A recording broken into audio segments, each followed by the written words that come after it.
Get it together. For those of you who don't know, I'm Precinct Captain Soccer War with the Israelite School of Universal Practical Knowledge under Commanding General Yohana out of 1 West 125th Street in Harlem, New York.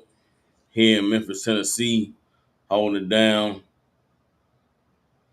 Um, and have been for some time here in the city of Memphis. We go live with classes Tuesday, Wednesdays, and Thursdays from 6 to 8 p.m.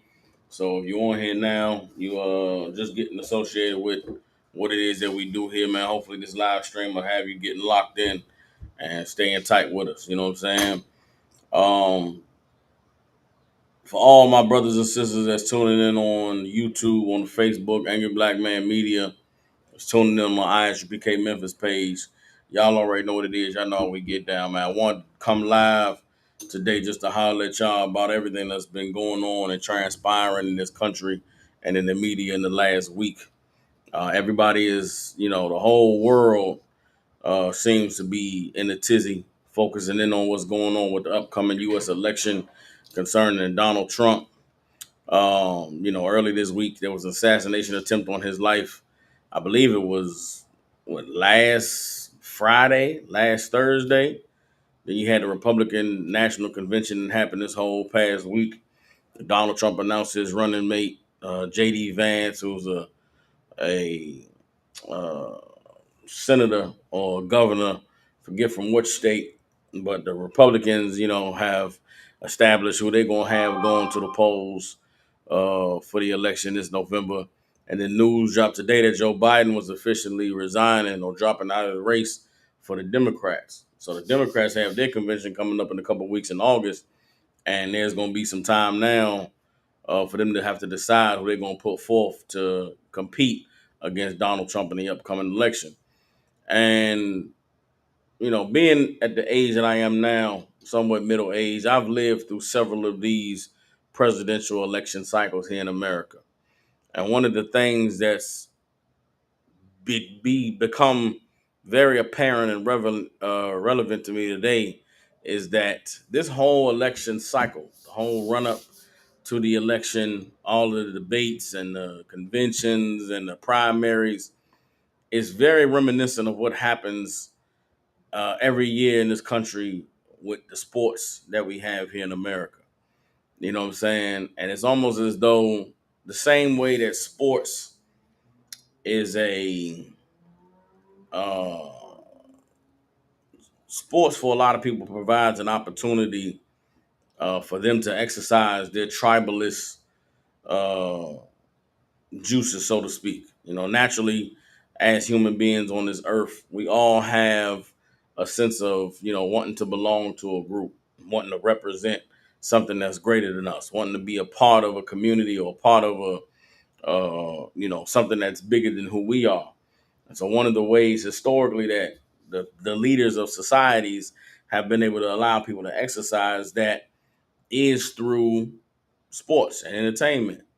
And particularly the physical sports that we have here in the Western world go all the way back to the days of the Greeks and the Romans. You understand? And it's important to understand history and how societies worked in the past to really be able to comprehend how society works today. Not a lot is different in the world today than it was, let's say, 1,000 years ago, 2,000 years ago. And even though we live in a time with all of this modern technology, and we live in a time with all of these quote unquote advances in societies and social hierarchies and things like that, if you study history and you understand where we've come from as a people, it's very easy to see that we haven't really changed that much as human beings over the last 2,000 or so years. And so what allows for people in the society to stay in order and to stay in line and to really, allow for things to run smoothly is you have to, the people who are at the bottom or the people who are the poorest in the society, they have to be pacified in some way that those who are at the top got to keep the people at the bottom from rising up and from rebelling and from, there being all out war and an overthrow of the government and the overthrow of the powers that be. And one of the ways that the Romans instituted a policy of appeasing the people at the bottom was they gave them bread and circus. I can't remember exactly. I know I might have read it in the book. I know for sure I've seen it in the movie.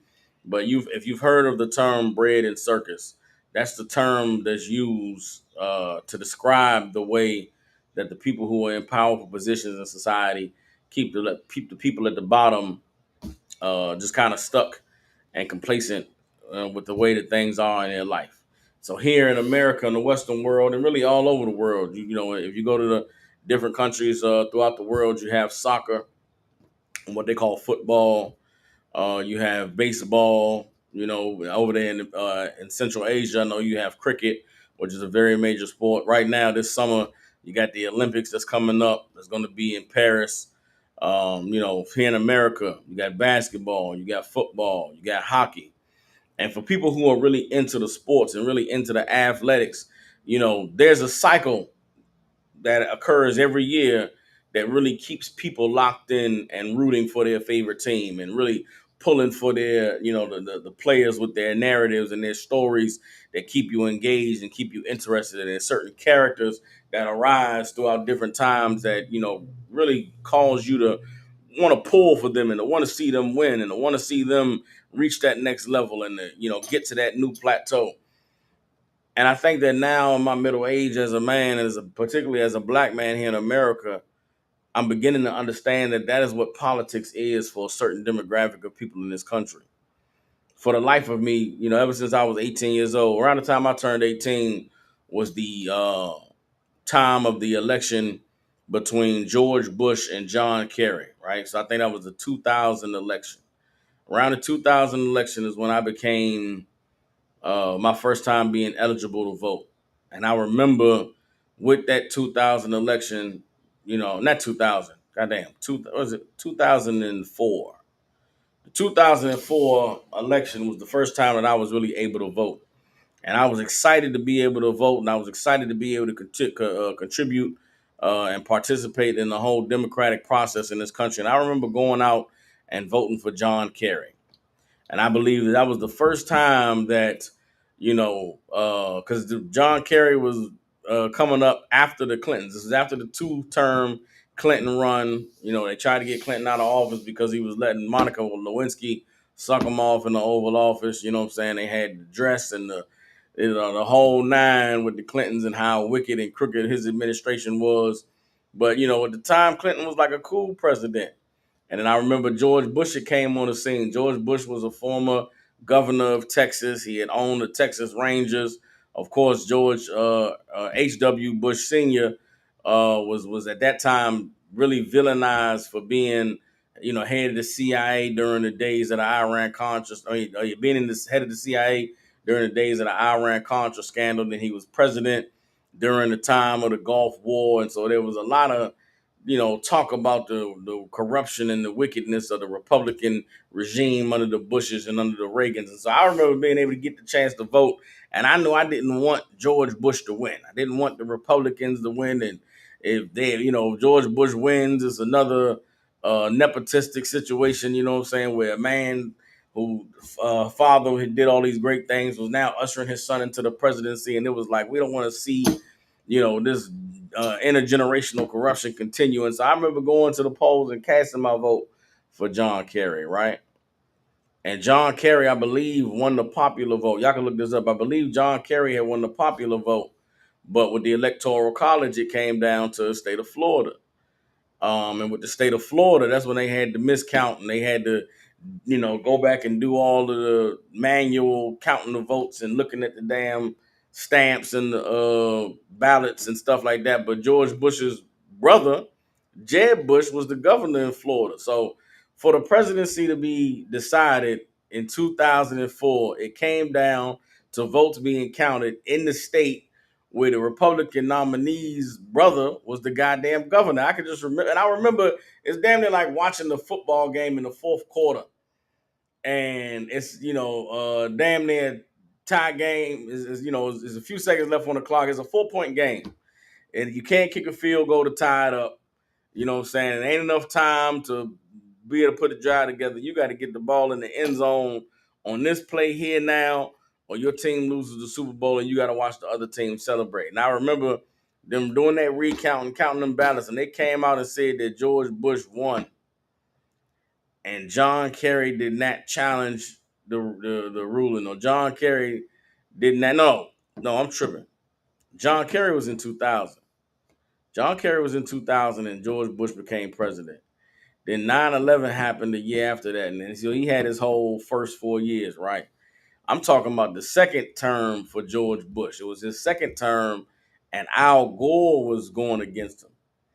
And it was Al Gore and George Bush, and the whole recount happened. And then when the counts came back that George Bush had won, Al Gore didn't even challenge it. Al Gore was like, "All right, B, you got it." And George Bush gave his acceptance speech. And I remember being at home watching, like, this is corrupt. This ain't fair. How did Gore win the popular vote, but then he didn't get elected president? This is just cheating. It ain't fair. And it was like watching the Super Bowl and seeing Tom Brady come back against the Falcons, and it's like, damn, bro, like, why he always gotta win?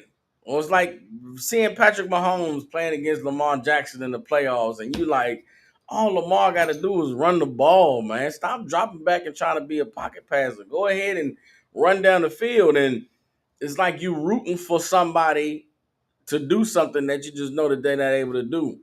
And that's what American politics is for a certain demographic of people. And it's, I don't, if you go back in time, now I'm going back to 2004, the first time I was able to vote, because that was the time to me that really mattered when it came to politics. Being 18, being impressionable, wanting to, participate in the American system. I remember casting my vote for Al Gore, and I remember believing that casting that vote counted. I remember standing in the line and going in the little booth, and I felt like I was participating in the American, way.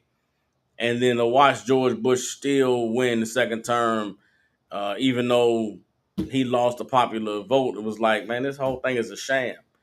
And then after that, of course, after George Bush's second term, Barack Obama came along, and 2008, it was like that was the new cycle of reeling people back into politics is when Barack Obama came on the scene. And of course, for a large demographic of people in this country, Barack Obama, that brown face represented something that was evil or something that was different about America, or a change that a lot of people were afraid of.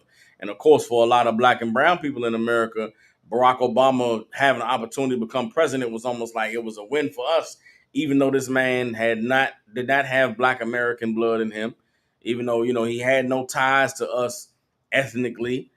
It still was like, oh, a brown face in the White House. And so for 8 years, black and brown people was caught up in the whole, swell of the political process because of Barack Obama. And then, of course, after Barack Obama, here comes Donald Trump. Donald Trump with the whole bread and circus show of him being a celebrity, him being a famous guy, him being a rich man, coming out talking about grabbing women by the vagina, all of the racist views that he had about black and brown people, all of the propaganda that he spoke against the Mexicans and people coming across the border. And again, all of that rhetoric and all of that, vitriol locked people back in to the whole political process all over again. Donald Trump won, became president, did what he did for 4 years. Then here comes, you know, Joe Biden. Joe Biden, he ain't Hillary Clinton. He ain't a sucker. He ain't a chump. He stands up to Donald Trump, fights him and battles him, and they argue in the debates. And then, Joe Biden becomes president. And then here we are 4 years later, and here's another cycle, and here's more drama. Donald Trump, 37 felony convictions, but he's still running for the president of the United States. All of the lie, they have a debate. Joe Biden can't even speak. He's so goddamn old. He can't remember anything. The brother should be in hospice or sitting in a, old man's home somewhere, but they got him up there trying to debate. Donald Trump is up there lying out of both jaw legs. You understand? Lying, liar, pants on fire. That man is burning up there, telling all the lies about his record and about the economy and what he's done for the country. And at a time when it seemed like neither of these people are fit to be president, neither of these people are intelligent enough, have the wherewithal to be able to put together intelligent sentences. How can these people represent what is supposed to be the greatest country on the earth? As soon as everybody is really realizing like this is a clown show, here comes assassination attempt. Oh no, they tried to kill him. They tried to murder him. They're scared of him. The powers that be don't want to see him be the president again. He's exposing all of the wickedness and he's showing what's really going on in Washington. Now there's another narrative to draw people back in. Now there's another story to be told to really get you watching the election cycle, to really get your hopes up and your dreams and your aspirations tied up in who's going to be the next president. For the younger generation of children, it's the same thing that happened to me in 2004. This is your opportunity to participate in the American system. It's your opportunity to affect change and to use your voice and to be heard, when really none of it changes anything in this country. None of it makes a difference in the homes of the people who are suffering in this economy, and the people who are being treated like second class citizens, to the people who are being neglected by the government, being demonized and in society. You know what I'm saying? Who are being cast away and discarded as though they are nothing. All of this bread and circus that's taking place on a national stage concerning these politics and who's going to be the next president really changes nothing when it comes to the bottom line of how you're going to feed your family, how you gonna keep a roof over your head, how you gonna be able to pay your gas bill and your electric bill. Meanwhile, they're keeping everybody, preoccupied with what's going on with these old ass white men at the top and seats of power and authority, whose children are never gonna have to want for nothing, and who are never gonna have to really face any of the real issues or problems that we're dealing with as people in this country.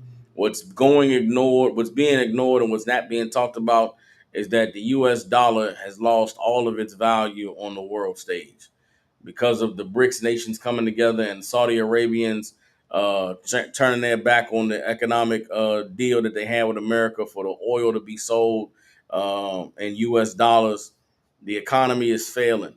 The crunch that you're feeling going to the grocery store, the crunch that you're feeling trying to pay your bills, the crunch that you're feeling trying to live up to the standards of what it means to be successful in America, it's only going to get worse. It's only going to get worse. It's only going to get harder. The days are going to get darker. The cold is going to get colder. The heat is going to get hotter. And everybody is just stuck in the lull talking about who's going to be the next president. And who cares who's going to be the next president? Since when has who becomes president changed anything concerning how you pay your bills or concerning how you feed your children? I've never seen a president get elected and, make make me paying my bills any easier. And if you go again, history is the greatest is it's the greatest revealer for what's coming down the pipe. If you go and study a little bit of history of America, if you go study a little bit of history of Western civilization, the way that these governments are set up, the way that these the power structure is situated, all of these elections and all of this, who's the president or who's leading the parliament or who's the, what they call it in Europe, the prime minister, it doesn't change the bottom line. It doesn't change what's happening in the everyday lives of the ordinary average person. And particularly for black and brown people in America, for blacks, Hispanics, and Native Indians, what matters is not who is in the White House. What matters is who is in your house. We have a lot of problems with our people today concerning dysfunctional relationships that men have with the women, you know what I'm saying, that husbands have with their wives, that fathers have with the mothers of their children. It's a dysfunction that we have, within the family structure with fathers and their sons, fathers and their daughters, mothers and their daughters, mothers and their sons, rather than us being focused on who's going to be running for the next president or who we're going to go run out and elect and vote. We should be focusing on what's going on inside of our homes and in our community. And that's what we specialize in the ISUPK. We are not a people that sit and look for salvation to come from the people who are at the top. We're not looking at the White House to save black people. We're not looking at the governor's mansion or word to come down from the mayor's office on the solutions that are in place to fix and heal the suffering that our people are facing. Like, we are the ones that are responsible for redeeming ourselves in this place. We are the ones that's responsible for making sure that there's a roof over our head and clothes on our back and food on our table. And what we have to understand is that the system that we are operating within is designed for us to fail. is designed to keep us crippled and to keep us, uh, uh, you know, frustrated and oppressed and hopeless. It's designed for you to feel like, man, I got to go out and rob and steal and kill and hustle and sell this and sell that in order to be able to get ahead. When the reality is that's playing right into their hands. It's playing right into the way that the game was set up for you to fail. What our people need desperately at this time is not more bread and circus. What we need is brotherhood. What Black, Hispanic, and Native Indian people need to be doing right now is not worrying about who's going to be, the next Democratic nominee to run for president. We need to be worrying about what are we doing and what can we do to make it easier on ourselves and our community so that our children are no longer starving, so that we ain't got to go outside, in the streets and worry about, getting robbed, worry about our children getting murdered, worry about our daughters being turned into uh, 304s and our sons being turned into LGBTQs. You understand? Like there's the sickness that exists in America today is largely I don't want to say it's a spiritual one, but it's a better word that I'm looking for. The ills of society today are moral in nature. The president doesn't change the morality of the nation. The president doesn't change the morality of the communities and the neighborhoods that make up this nation. And that's what the time that we're living in now should be about. The time we're living in should be about addressing our immorality, should be about addressing our lawlessness and our rebellion against everything that is right and everything that is honorable and everything that is righteous. We live in a time where honor and integrity doesn't even mean anything. And all the people who we look at or look to be leaders, or the ones that we look to be in positions of, prestige, they're the biggest criminals and crooks and liars and schemers that have ever existed. So what is the message that's being sent to the people? If you want to have success, if you want to live a good life, if you want to be somebody, then you're going to have to get down and dirty like Donald Trump. You're going to have to get down and dirty like Joe Biden.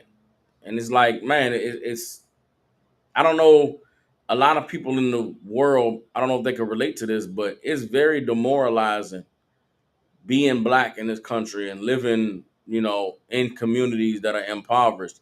Even though on an individual basis, a lot of us, we live decently, man. We got good jobs. We're able to make a little money, pay our bills, shop and have a little comforts and things like that. But there are a lot of people who are, living below the poverty line.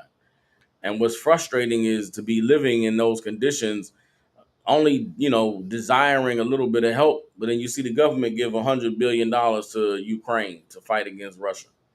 It's like, damn, you got $100 billion for Ukraine, but the people in Houston, Texas had to wait 7 days to get emergency funds to recover from a hurricane. We hear all of this talk in the news and the media about the American debt, and America owes this debt is 780 trillion dollars, which is some goofy, ridiculous amount of money. But yet they get, $500 million to send over to Ukraine, and more money going to Taiwan to help them fight against China. And it's like, damn, what about the people that's starving right here at home? What about the people that's, mothers don't know how they're going to get their kids to school in a couple of weeks?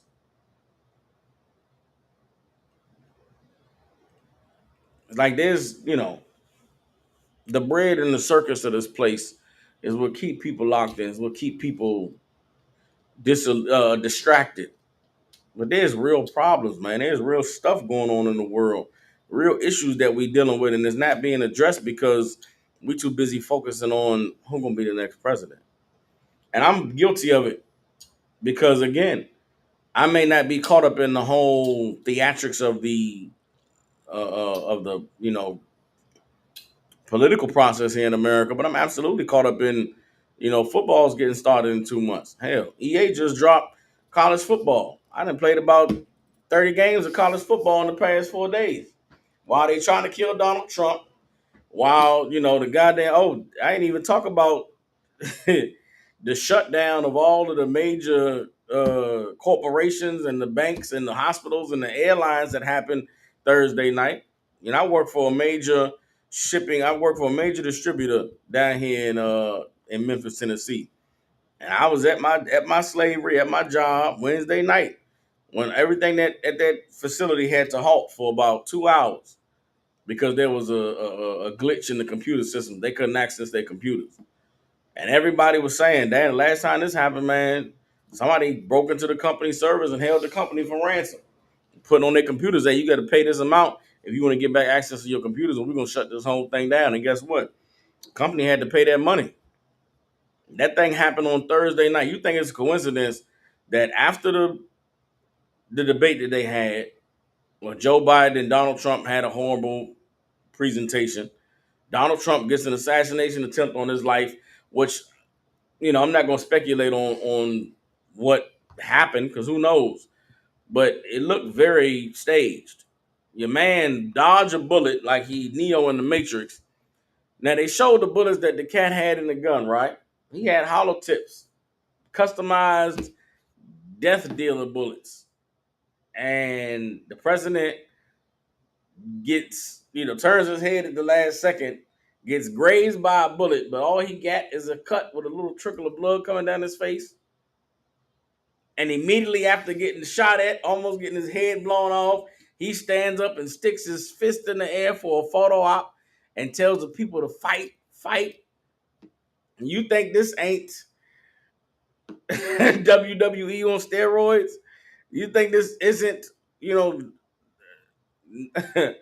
next time on uh the next time on the 2024 election? What happens after Donald Trump's attempt on his life? How will he recover? How will he bounce back? It's playing out like a soap opera. I wasn't there. I can't speak on what's real and what's not. But you couldn't write it. You couldn't write better drama. Scandal ain't got nothing on real life in 2024. Game of Thrones ain't got nothing on the Republican National Convention and Joe Biden dropping out of the race.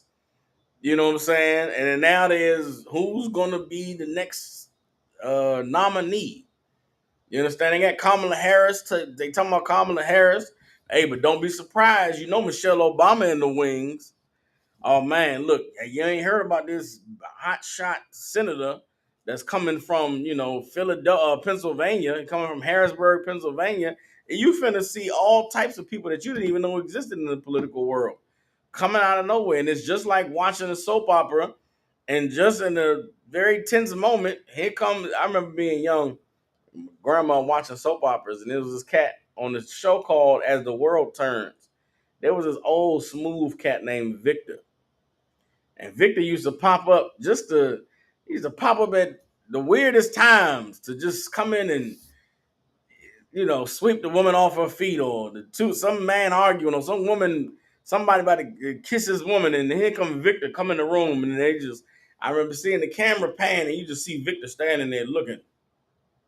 And the camera zooming on his face, and then it fade to black. And it's like, oh man, you got to sit here and wait through the commercial to see what going to happen when they come back. What is Victor going to do now that he's back on the scene? But that's what's happening with this presidential election. And for anybody to sit back and look at it objectively, there's no way this stuff could be real. There's no way that this has an actual impact on the world at large, or on your personal ability to be able to take care of your family and provide for your kids. And if that's the case, then why are we all engulfed in it? Why are we so sucked up into it? What more could we be doing and getting accomplished as a people, as a community, if we weren't focused on waiting to see if someone who gets elected is going to be able to save us on that? When has anything that a politician has said or done actually affected change in our community? When has your favorite basketball team, winning or losing, changed, the things that you got going on in life? I've been a Dallas Cowboys fan for 20 years of my life. Every year, I'm looking at the roster. I'm watching the training camp. Hearing about the draft picks. The Madden come out. I play with them in the Madden. I'm thinking the team could be good. Then they go out there on the field and they lose every year. Every year we get to the playoffs and there's a chance that we could win it. There's the fourth quarter where Dez Bryant catches the pass. He stumbles and reaches for the goal line and gets tackled. Then they come back and say he didn't catch the ball. Guess what? The Cowboys lose. Oh, man, it's sad. It's messed up. You go to work, they talk trash for a week, and then it's over. So what? They lost. Better luck next time. Well, that's politics. That's the election every 4 years. But every 4 years, man, when that election roll around, they got a way to suck you in. They got a way to get you engulfed and engaged and just really deceived. And right now, with everything that's going on in the world, this is not the time to be deceived, man. This is not the time to be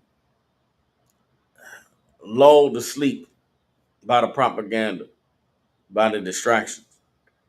Now is the time to be really focusing on what you need to do in order to change your life so that you and your family and your children can survive what's coming to this earth, what's coming to this nation. We are living in a time where the only thing that is going to sustain you is knowing how to live the right way. It's knowing what is required of you from the Most High in order for you to navigate your way through these times. The condition in America with this economy is only going to get worse. And right now we are living in a immoral society. And what happens in an immoral society when things break down?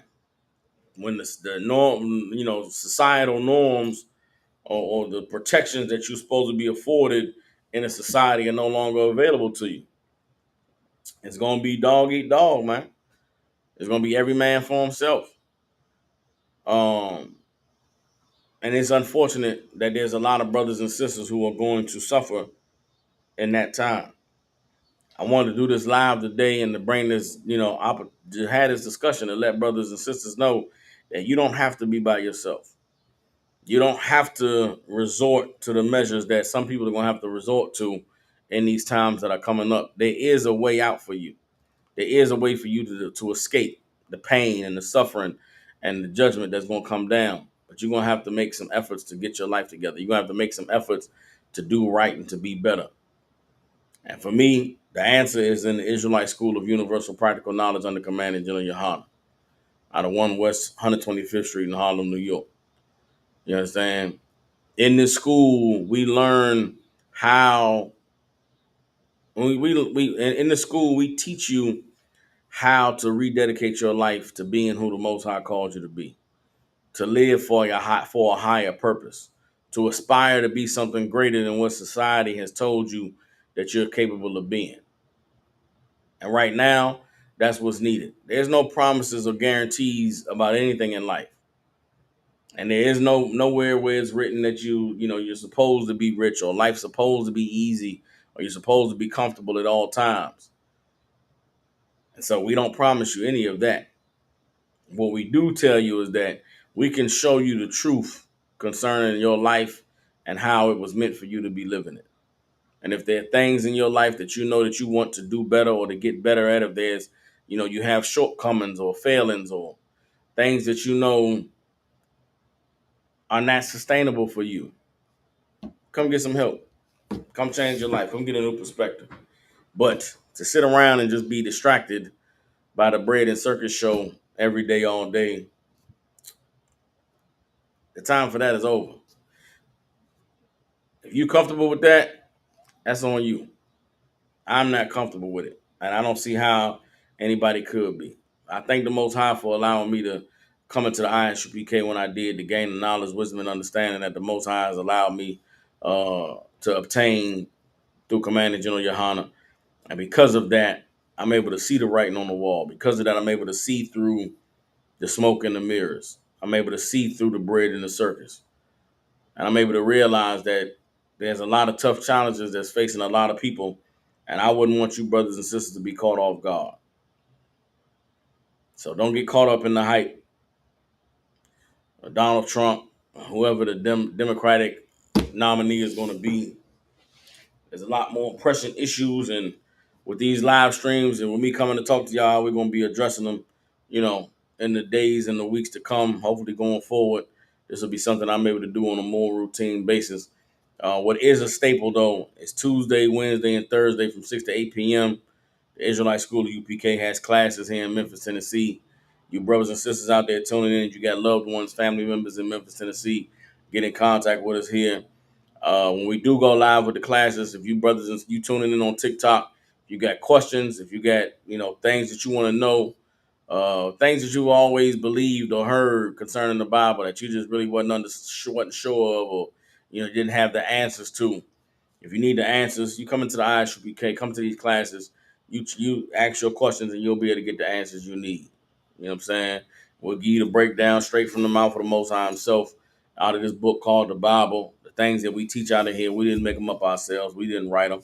You understand? We just men who dedicated our lives to obeying the Most High and doing what He called us to do. And because of that, with our experience and with our dedication to learning, to studying, we have the answers. So now is the time where the answers to those questions are very important.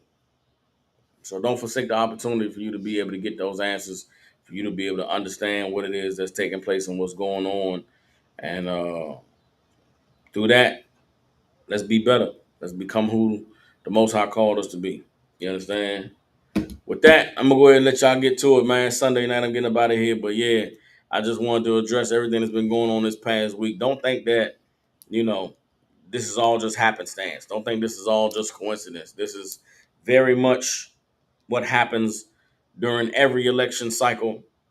But over the years, over the various cycles that I've been able to live through, the activity is ramping up.